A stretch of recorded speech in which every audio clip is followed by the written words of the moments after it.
do something, national city, because we cannot let this become something normal, something that happens to regular people. Children and adults speaking out after this video went viral. The questions over what led to this mother's arrest. Are the tents working? The first official status check on whether San Diego's investment in bridge shelters is paying off.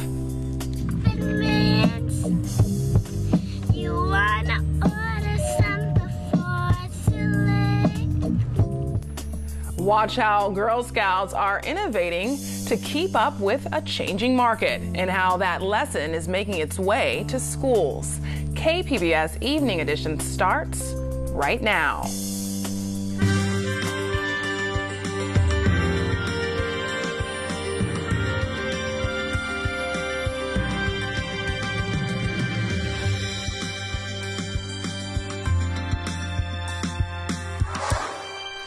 Good evening and thanks for joining us. I'm Ebony Monet. People in San Diego and around the nation are reacting today to the Border Patrol agent arrest of Perla Morales Luna. A video of agents taking her in front of her 3 daughters on Saturday has gone viral. A warning, some may find this footage emotionally disturbing.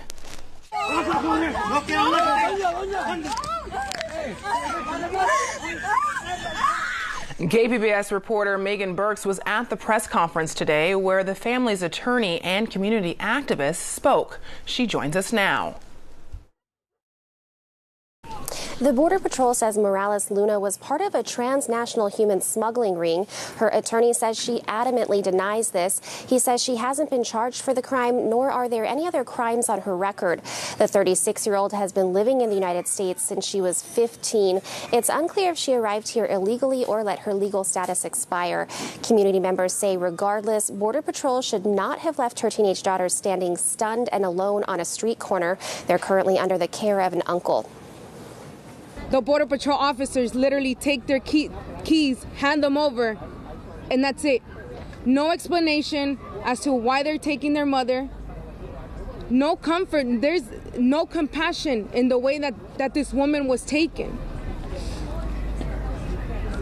What I can tell you guys about these little girls is that they're strong, and I want to put that out there. The family's attorney says under the previous administration, Morales Luna would not have been picked up on the street. Most received a notice to appear in court for immigration proceedings and could live at home while awaiting deportation. Border Patrol and ICE have the ability of processing those people for removal processing. They have the right to do that. The question that we're really discussing here is how should they do that? And that's really what we need to do. This country needs to have debate on. Do we want to separate these families out when we're trying to process people for removal? We've never really done that before. This is new. Leading that conversation in National City, 12-year-old Araceli and Yareli Duarte. Their parents were arrested in similar fashion last year, and they were left in the care of their adult brother. We need to change things as community residents. We need to do something, national city, because we cannot let this become something normal. The girls there reciting comments they had written in a bright yellow children's diary. Their parents were also accused of being part of a smuggling ring. That allegation was false, and the couple is now home but still going through deportation proceedings. National City residents plan to meet on Sunday to establish a neighborhood watch group that would warn residents of future Border Patrol activity. As of noon today, Morales Luna was being held in Otay Mesa. Megan Burks, KPBS News. President Trump is expected to visit San Diego on Tuesday to inspect the prototypes for his proposed border wall. KPBS reporter Susan Murphy tells us security preparations are underway. Crowds of supporters and protesters are expected to greet President Trump as he looks over 8 border wall prototypes in Otay Mesa. The border wall has been a signature issue for Trump in his determination to stop illegal immigration. Ahead of Trump's visit, the San Diego Sheriff's Department has announced restrictions near the area of the prototypes. They're banning any items that can be used as a weapon during a fight or riot, including firearms, knives, pepper spray, rocks, baseball bats, and glass bottles. The first protest protest is expected on Monday evening in front of the downtown Federal Building. More demonstrations on both sides are in the works for Tuesday. The president's visit comes amid an escalating legal battle over federal immigration policies and a series of immigration arrests in San Diego and across the state. The Justice Department sued California Tuesday over its sanctuary laws. The last time Trump was in San Diego was during a campaign rally in May of 2016. Police in riot gear dispersed a crowd of 1,000 demonstrators, some who were hurling bottles and rocks. 36 arrests were made. Following the border visit, the president will head to the Republican National Committee fundraiser in Los Angeles. Susan Murphy, KPBS News. Air Force One is expected to touch down at MCAS Miramar at 11:30 Tuesday morning. White House staff says the president will speak to military members before heading to the border. Several demonstrations are planned around the president's visit. We'll also be covering those beginning Monday on all KPBS platforms. Advocates hope talking about the region's cross-border sewage problem gets the president's attention when he visits San Diego next week. KPBS reporter Eric Anderson has more. We're standing at the Tijuana River Estuary Visitors Center, and just over there you can see the estuary behind me and the U.S.-Mexico border not far behind it. That's the valley where a lot of these cross-border sewage flows find their way through and out to the ocean. Now, back in 2003, 2013, Joshua Lilly was a Border Patrol agent, and in 2010, he was training in the waters off Coronado to become an emergency medical technician for the Border Patrol. He says he got an infection during that training and was forced to go to the hospital. I had emergency surgery to relieve the pressure in my arm, and a battery of blood tests that eventually figured out that what I had was type A strep. It's a necrotizing fasciitis. It's a flesh-eating bacteria is what it is. That infection put Lilly out of a job. He's been on medical disability since it happened. Meanwhile, Brian Bilbray, former Imperial Beach mayor, was also here this afternoon. He says that this kind of a problem wouldn't happen if it occurred just in the United States. But if this pollution was being created by an American company on American soil, the feds and the state would be falling over themselves to come after and get it taken care of. Bilbray is hopeful that President Donald Trump will take notice of this issue when he visits San Diego to visit the border wall next week. In Imperial Beach, Eric Anderson, KPBS News. KPBS media partner iNewsSource has been investigating allegations of fraud and animal abuse at a Valley Center horse rescue. Now they've learned there is an active outbreak of a highly contagious horse disease called strangles at HiCaliber Horse Rescue that's being kept under wraps. 5 former HiCaliber volunteers say the outbreak began last year, and HiCaliber's decision not to disclose it is threatening Southern California's horse community.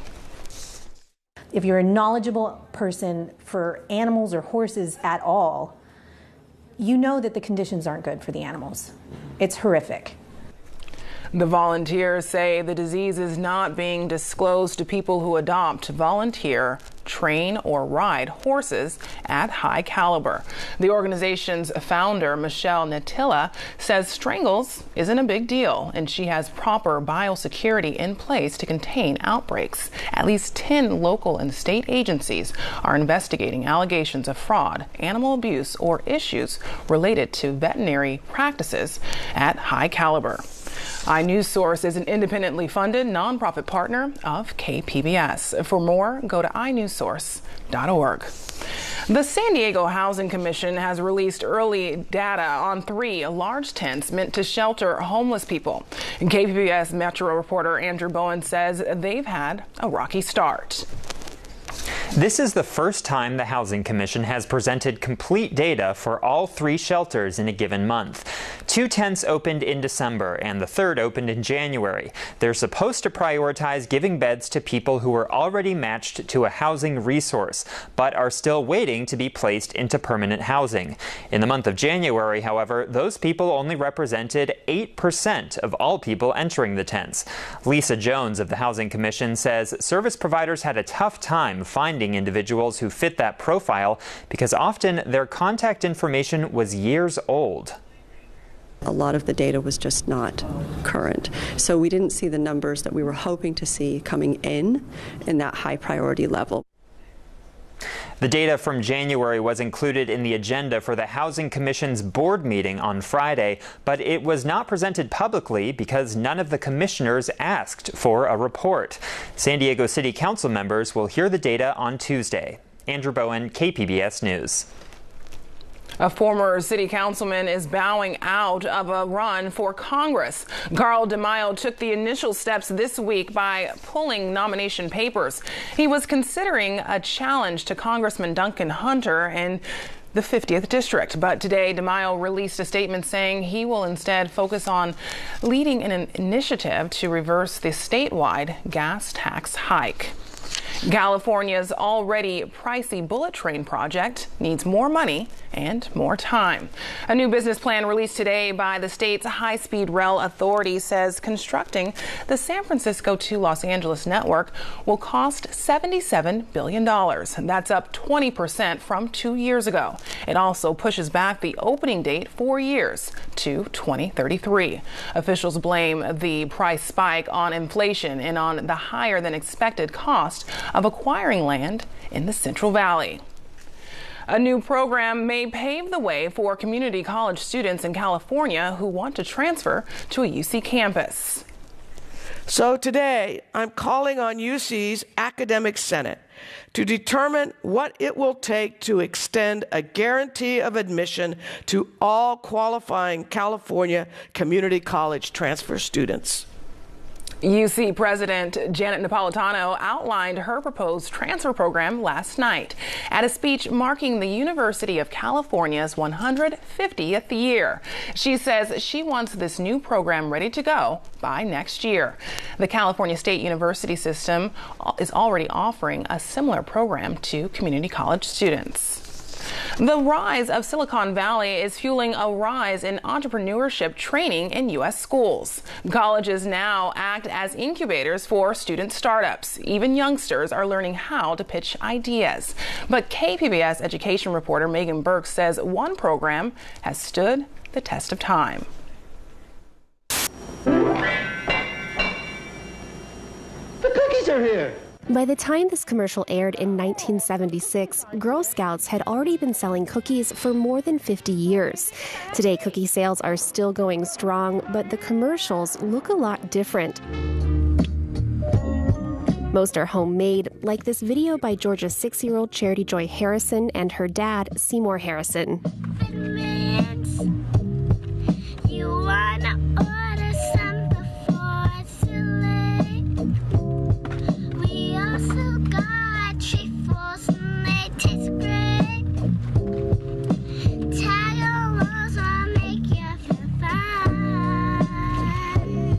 Their take on Childish Gambino's Redbone is just one example of how girls have innovated to find cookie customers. Take this story from our media partner, 10 News. New tonight, a Girl Scout cashing in on California's new pot laws, selling hundreds of boxes of cookies outside a local pot shop. Your Samoa cookie cheesecake. In San Marcos, Troop 1329 digs into a dessert made with their cookies. With the help of adults, the brownies asked Chef Brad Hito of Urge Gastropub to add a dish to his menu to promote their booth in front of the restaurant. So you have Samoa cookies as the crust, New York cheesecake, and then it's finished with chocolate, caramel, and coconut. Here, let's move these out of the way. Reagan Karg says partnering with a restaurant has become a necessity. Sales outside of grocery stores have slowed. Well, it wasn't that successful as we were here because there's more people coming in and they're just like nicer. Here? Mm-hmm. What are they like at the grocery store? They just don't like, if we like say good morning, they don't respond back. Girl Scouts isn't the only program teaching youth how to innovate in a rapidly changing business world. Schools throughout the county are partnering with industry to walk students through design thinking, basically dreaming up solutions to problems, then testing and marketing their ideas. But there isn't yet much research on whether these programs improve their academic achievement or help students become successful. In my world, we're not really even talking about it, and so it's exciting to start having that conversations. Researcher Norris Kruger is speaking at a conference on entrepreneurship education at San Diego State next month. He said via Skype the lack of research as well as the high failure rate of new businesses doesn't mean the programs aren't valuable for youth. They know how to do teams. They know how to be resilient to adversity. They embrace uncertainty. They are better connecting the dots. Reagan doesn't use words like resilient or adversity, but here's what she had to say about Girl Scouts. My friends really help me, like if I get hurt or something in Girl Scouts, they would always cheer me up, and it's a good feeling. And if I'm making a new company, and if someone doesn't get a job or something, I can give them a job because those friends helped me when I was young. Reagan and her friends will be selling cookies through Sunday. They're giving a portion of their proceeds to a charity that brings therapy dogs to hospitals.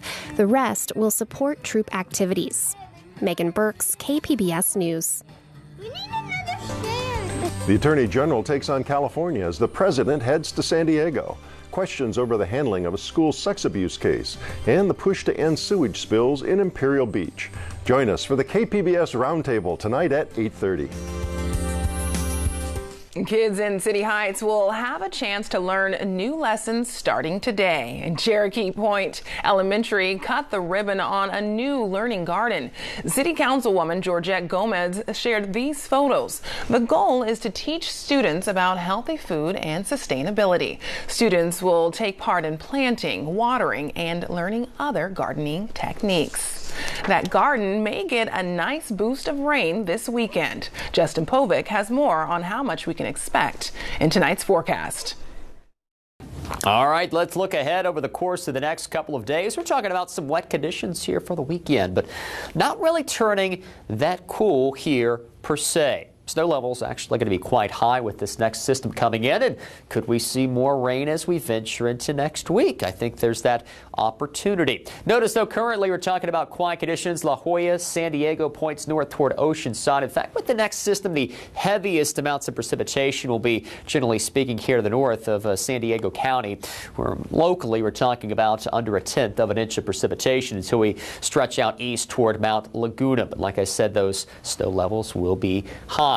And you can see that moisture beginning to make its move on in. Now, it does look pretty fierce right now. This will tone down a little bit as it makes its move on in, but we will see some showers, and we're going to be talking about some minor travel impacts. For tonight, above normal 58, typically right around 53 for this time of the year. And notice again, Poway down to 52, Oceanside at 50, Borrego Springs dropping down to 60 degrees, Mount Laguna at 45. Let's check it out here for Friday. Notice warm conditions again stretching all the way back into the desert southwest, but you notice the rain is off to the north. That's today, but look at tomorrow. Look at the change here. Now the showers coming back into play.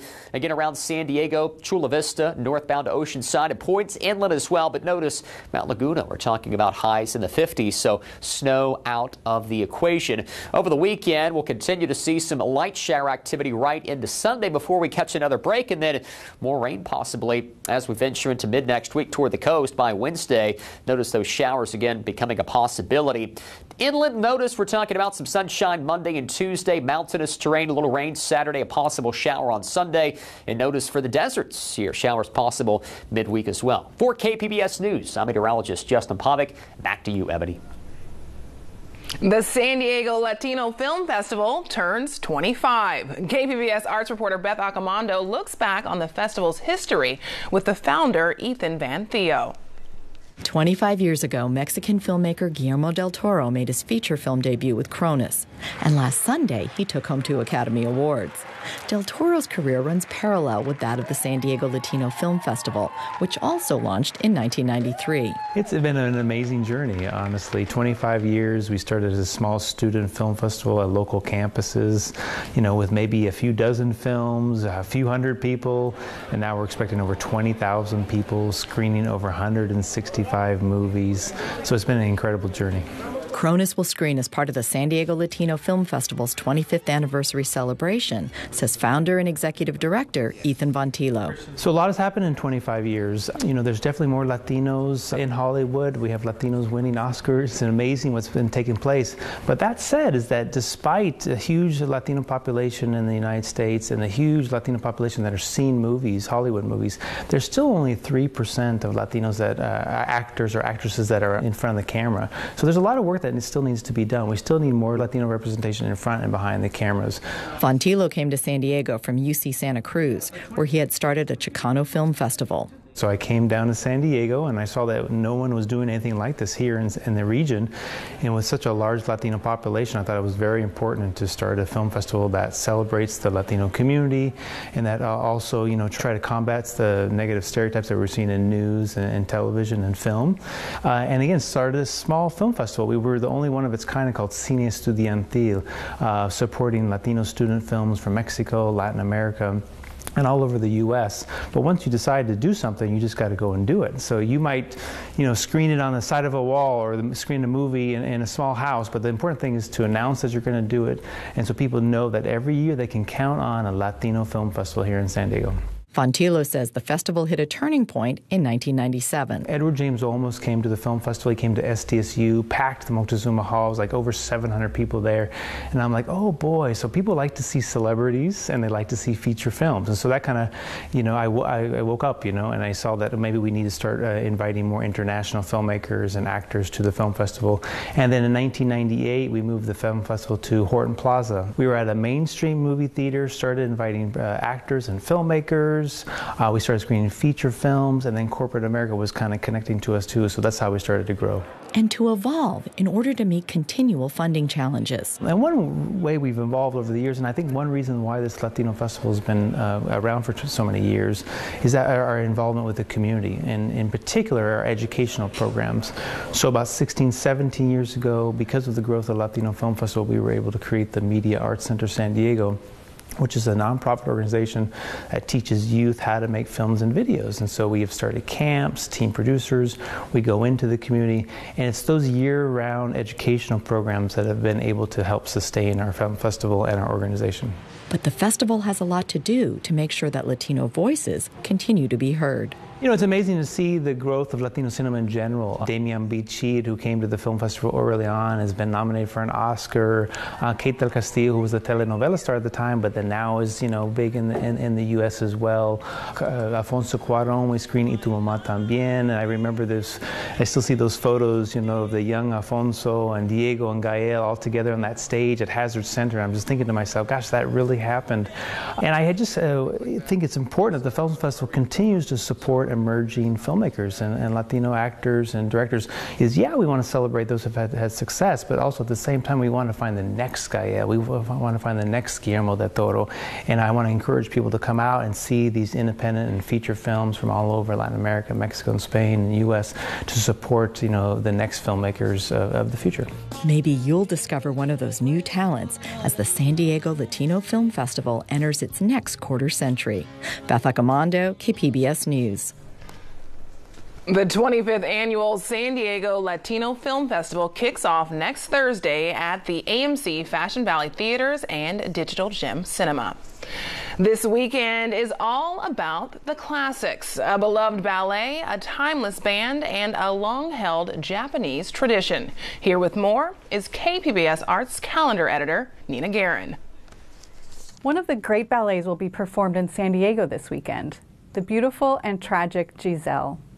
City Ballet presents the story of a girl who falls in love with a nobleman and then dies of a broken heart. At her grave, ghostly spirits haunt the man she loved, forcing him to dance to death. It's a classic story of love and forgiveness and features beautiful music by French composer Adolphe Adam. Things will be much more peaceful at Balboa Park, where the Japanese Friendship Garden is celebrating its Cherry Blossom Festival. At this 13th annual event, everyone's invited to explore and relax in a grove of pretty pink cherry blossom trees. It follows a Japanese tradition called hanami. Also happening will be a cultural celebration featuring dancers, drummers, and artists, as well as a Japanese marketplace and food vendors. Finally, the Jazzy Manhattan Transfer is back in town for its 45th anniversary concert. Get your kicks on Route 66. This band is known for its a cappella singing and creative harmonies in music that ranges from jazz to R&B. Though its founder, Tim Hauser, died in 2014, the original band is still together, now joined by Trist Curlis. This lineup will release a new album at the end of March, but you can hear some of those new songs at this weekend's concert. For KPBS Arts, I'm Nina Guerin. Stay up to date on the San Diego arts scene with the KPBS Arts Calendar and our arts newsletter. Sign up at kpbs.org/newsletter. You can find tonight's stories on our website, kpbs.org/evening edition. And tonight, we leave you with the sounds of a death party at the beach, performing at Capitol Public Radio in Sacramento. Thanks for joining us. Good night.